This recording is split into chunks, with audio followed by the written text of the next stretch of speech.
how often, for how long, and do you really need days off on a long motorcycle trip? These are the answers that I'm gonna give you in this video. Once again, it is going to be one shot, so if I make any mistakes, please excuse myself, I cannot edit this video. The location that I have found look good probably on camera, but this is actually the back door or the yard of a hotel that I'm staying at the moment. This hotel, somewhere around Russia. Anyway, now, how often you have to plan your days off? Do you really need them? And how long they should be, or do you need them at all? Right, if you have a good plan in advance, what I usually suggest to do, you don't really need to plan any days off, because they will come automatically to your schedule, if you understand what I mean. So maybe you don't, so let me explain to you a little bit more with more details, as they say. Now, for example, I am on the trip that is until this moment 2 months. That will be maybe a little bit more than 2 months. And I haven't planned any days off during the trip because, as I said, they come automatically while I'm traveling. For example, 2 days ago, I arrived in Moscow. I arrived in Moscow around 12 o'clock lunchtime.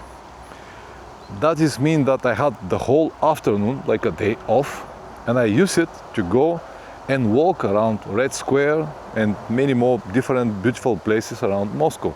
I also jumped on a local boat and went into the river and have a different sightseeing tour from the river. So it was basically not a real day off, but I was off from the motorcycle for the whole afternoon.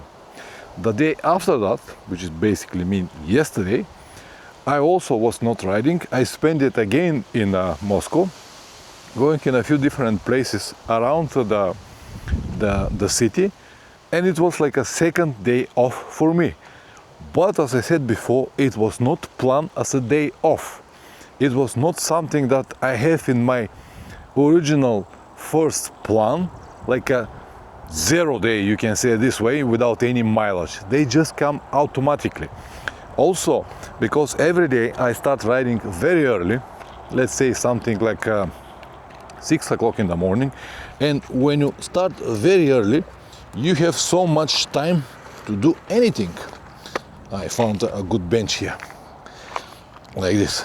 Okay, so when you start so early, 6 o'clock, until 12 o'clock or maximum 2 in the afternoon, I already covered like 400 or 500 kilometers. When I cover so many kilometers, the whole afternoon I'm free, and I basically use it to walk around, to see specific things, to lie in the bed if you want, to get some sleep if you want, to eat well, to stretch my legs, and all of this helped me to recover fast. And on the next morning, honestly, I don't have any problems to start again. I even feel the need to start again because I already have enough hours without the motorcycle.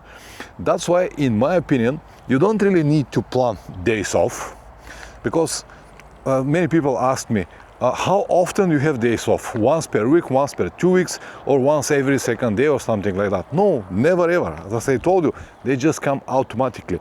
Because on your trip, you're gonna have maybe 3, 4, 5, maybe more different big cities that you would like to visit. And when you visit these big cities, this will be your days off. Days off from the motorcycle, but not really days off from activities. Because I cannot imagine to have a day off without doing anything, just lying in the bed and popping my telephone. No, this is not going to happen on the trip. This might happen at home, but not on the trip. The trip, it's a precious time. You have to use it properly. That's why you don't really need to plan anything. Just be more efficient and effective with your time, the time that you spending when you don't ride. And if you do all of this in advance, if you make your plan in advance, you will realize how easy it is, and you will never be exhausted. The other day I met a friend of mine who is also doing a trip around Russia at the moment, and he was so exhausted. He came to our place to meet us and said, man, I need just 2 days to relax because I feel so exhausted. And when I asked him why he's so exhausted and how many kilometers he's riding per day, he said that he rides every day 600-700 kilometers and even more because he is on the rush to go back home. When you're on rush, you cannot really relax. If you split your kilometers properly, if you start early, if you stop early, then you'll never be tired. And I asked him, listen now, we are younger than you, we have more experience than you, but we have less kilometers than you. So if you plan your kilometers properly, 400 to 500 maximum per day, if you start early and stop early, I know that I repeat myself 3 or 4 times already, but I just want some people to understand it. If you start early and stop early, you'll have plenty of time and you will never be exhausted. As I said, now it's my 2nd month already and I feel absolutely fine. And when we stop here, 2 in the afternoon, 3 hours already doing nothing. Now we're gonna have some beers, we're gonna eat well, we're gonna chat with my friend Plamen, and tomorrow morning we'll be fresh and ready with a will to ride again. That's why the days off are not really necessary. Just to recap everything, you can use the days that are sightseeing days around beautiful big cities to recover from your motorcycle or to release the ass pain, if you want to say it this way, whatever. But they're not really necessary. Just make a good plan in advance, include no more than 300 to 500 kilometers per day, unless are some kind of days that you need to gain more kilometers, then I understand.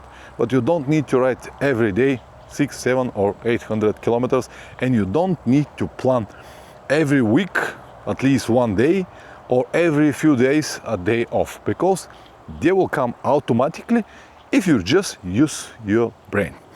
That's everything. Advice like this I gave a lot in my online course, Adventure Riding Without Illusions. You can check it in the links below. Only for 6 hours you can gain so much information, that the whole information that took me more than 15-16 years to learn. Anyway, I hope that this video will help you at least one person. Press like or dislike, whatever it deserves. If you subscribe, even better. See you in the next one. Ciao.